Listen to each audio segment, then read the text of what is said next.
on transformational models of elder care, particularly for those people with changing cognitive abilities. Alan is the author of 2 books, Dementia Beyond Drugs and the newly released Dementia Beyond Disease. He served as an advisor and educator for the US government for their antipsychotic reduction initiative, and Alan is also a board member and educator for the Eden Alternative, the world's largest culture change movement for elder care.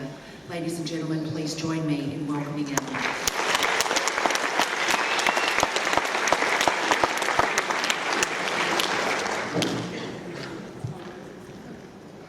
Thank you very much, Marie. Let me ask a question. Would it drive you crazy if I move a little bit? Because it kind of drives me crazy to stand still, so I'm trying to make the best of all worlds. Thank you. It's an honor to be here speaking to you today, to be asked to address you. It's a particular honor to be able to share the stage with these 3 amazing individuals over here, too. And I'd love to just acknowledge them once again, because Danielle, thanks for giving such a compelling vision of how you can operationalize something like relationship to create durable results and an amazing vision that can be brought to life. Und Helga, vielen Dank für Ihre Geschichte.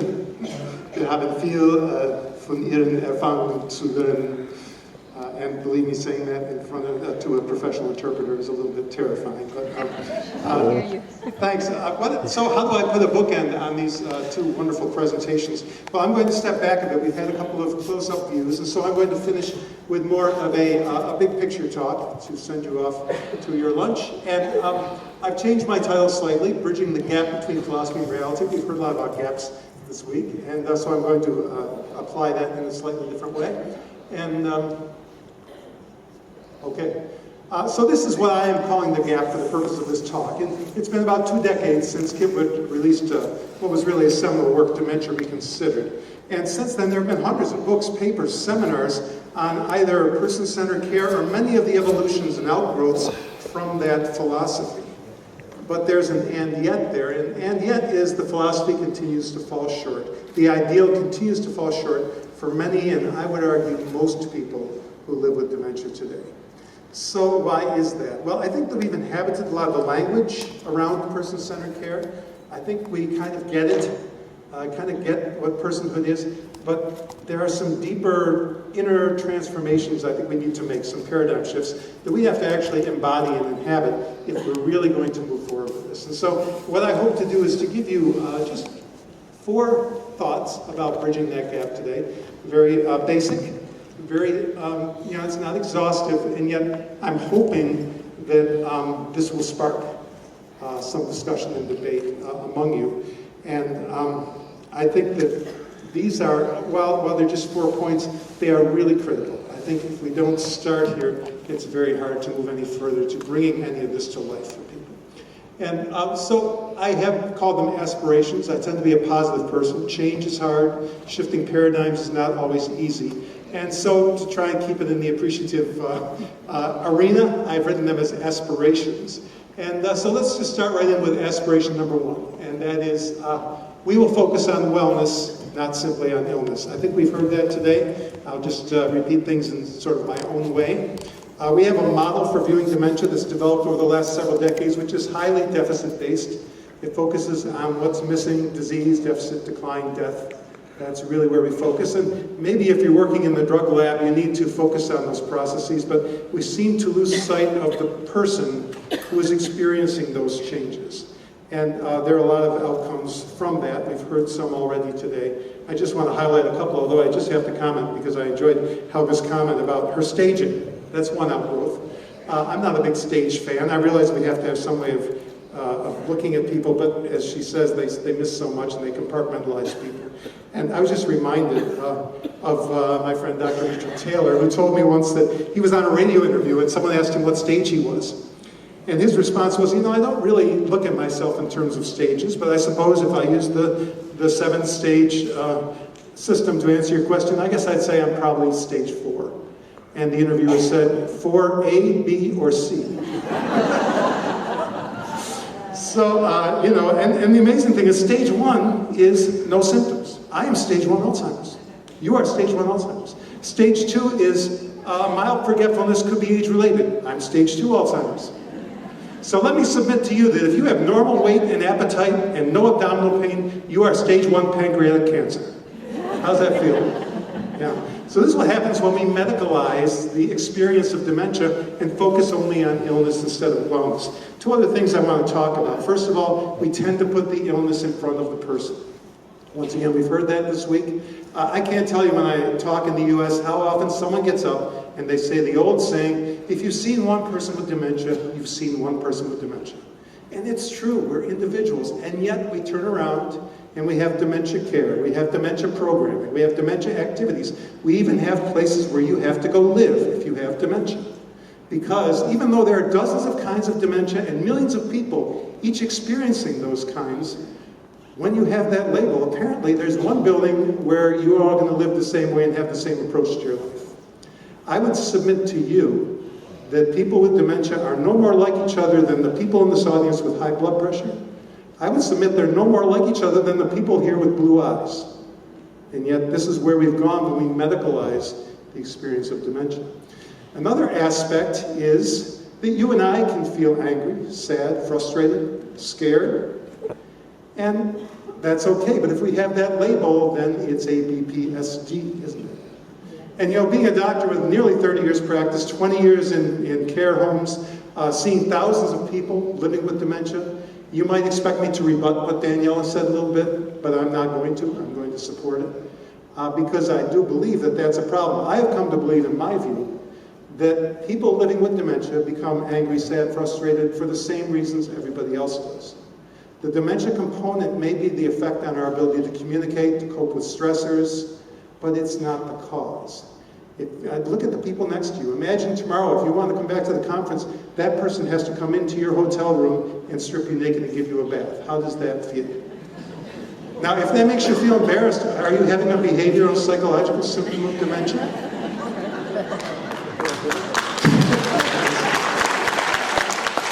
So to Daniela's point, you know, strangers providing personal care is difficult for everybody.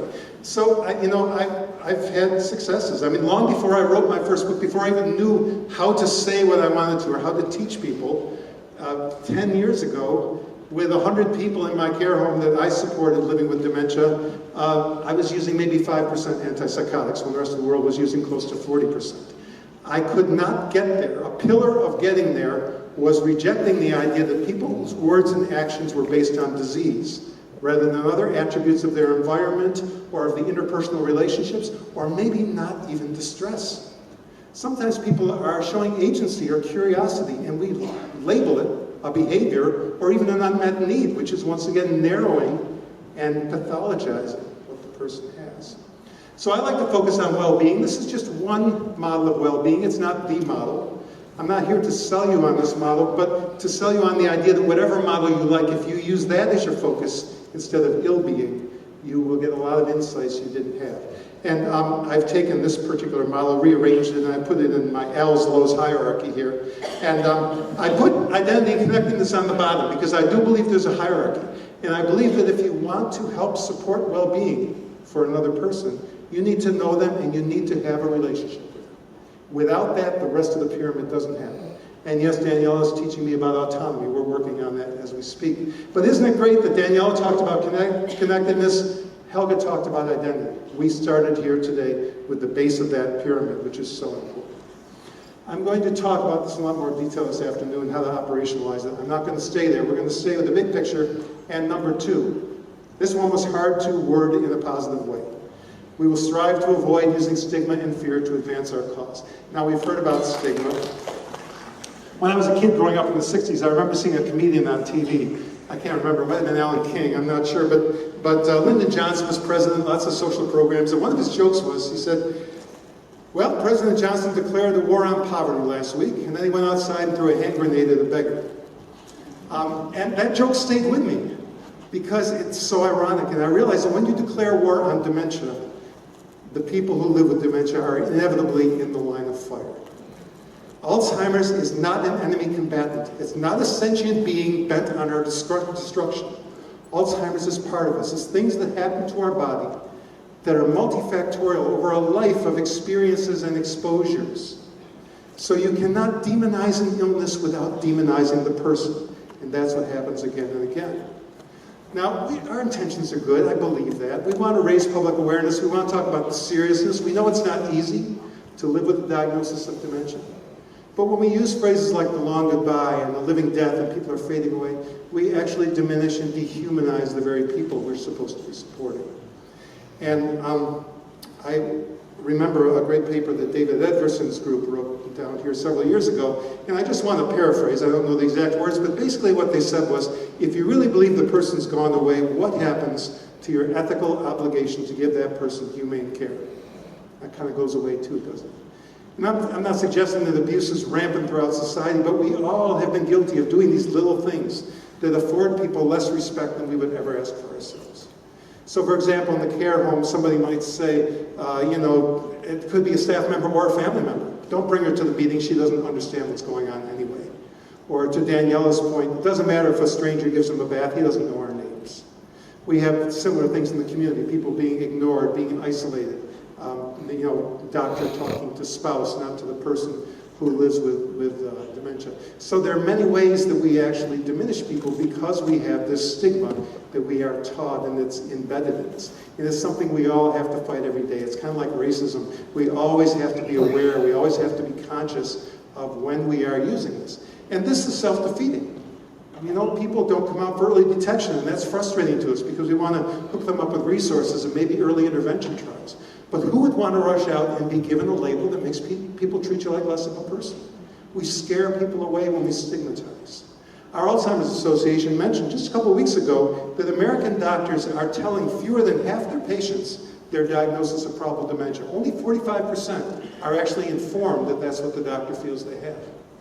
And the spokesperson said it's like being back in the 50s or 60s when people are afraid to say the word cancer out loud. And the doctors gave several reasons, but all the reasons, just about all the reasons they gave were either directly or indirectly related to stigma and fear around dementia. For them, for the person, for the family. And so stigma jumps onto medical professionals too. And we know this is a problem, but at the same time we identify this problem, we have to look in the mirror and say, what was our part in creating this barrier between physicians and their patients?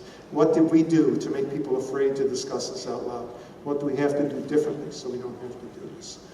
So we talked about stigma, but I think it's a huge thing. And there's a corollary to this particular one, and that is we will watch our language. And once again, we've heard about language.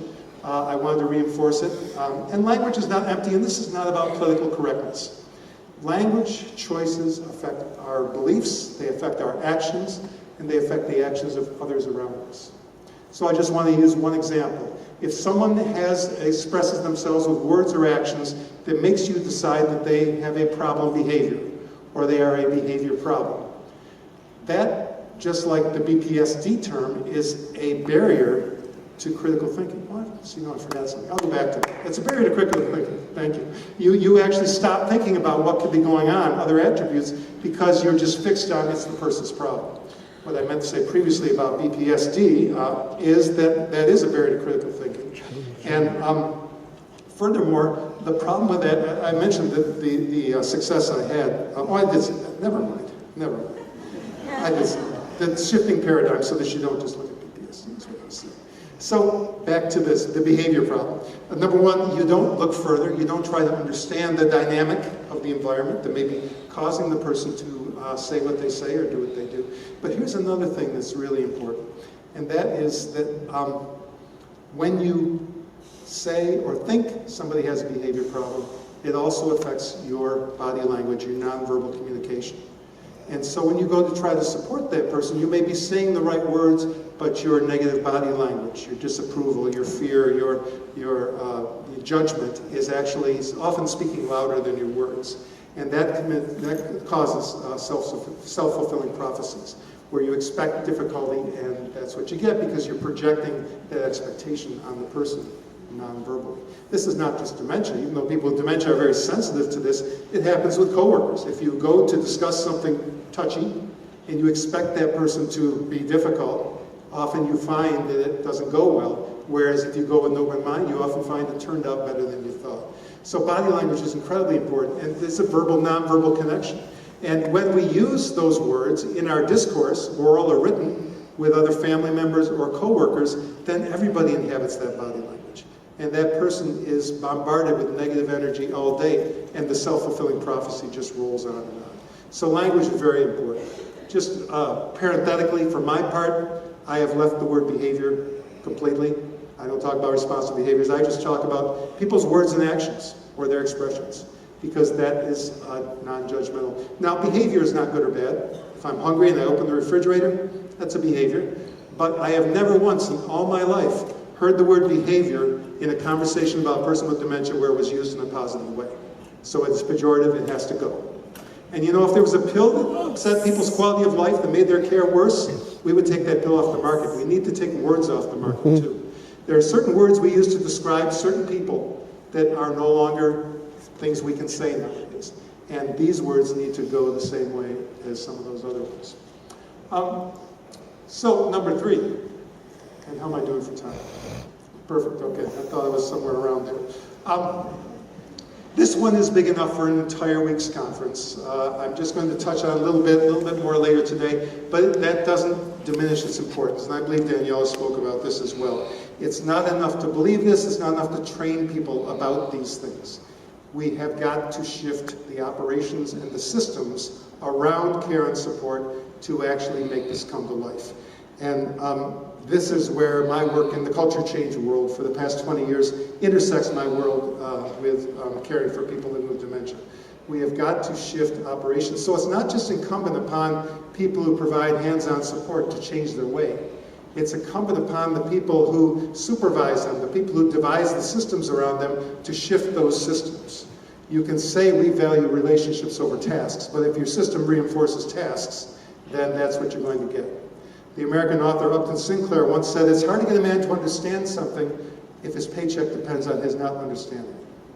And that's really the bottom line. So all culture change is, to me, is shifting operations so that we can embrace new ways of thinking and new ways of doing. And it's not just for care homes, it's shifting the way we do things in our own homes. And it's not just for providers or carers.